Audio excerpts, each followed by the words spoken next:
नमस्कार जय जगन्नाथ आपण मानक मोर आ गोटे ब्लॉग को स्वागत। तो आज है 11 दिन तो बॉम्बे रो 11 दिन ही गणेश भसाणी करा जाए। तो से आम आसु देखा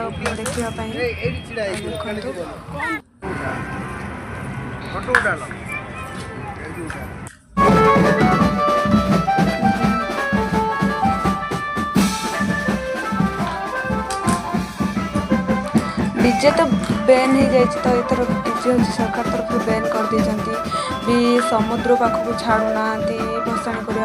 तो जो मैंने नहीं जाऊँ 3 ରୁ 4 जन भितर जी समुद्र पाखक आसे भसाणी करके आसवे।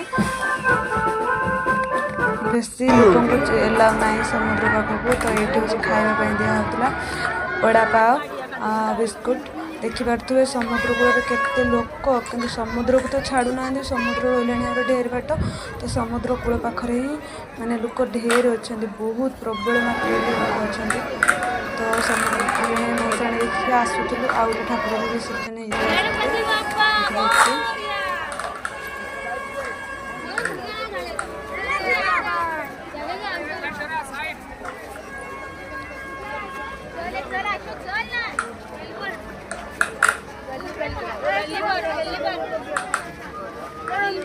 एठार तो आहरी बहुत बड़ बड़ मूर्ति आम सेपट दरिया पाक जाइनु कहीं सेपट बहुत बाट छोट छुआ को लेकिन जीवा बहुत बड़ मुस्किल। तो भिडियो करें कहीं शोरानी तो रूम को जीव। तो से भिडियो कर ही पारे बहुत सारा ठाकुर अच्छे।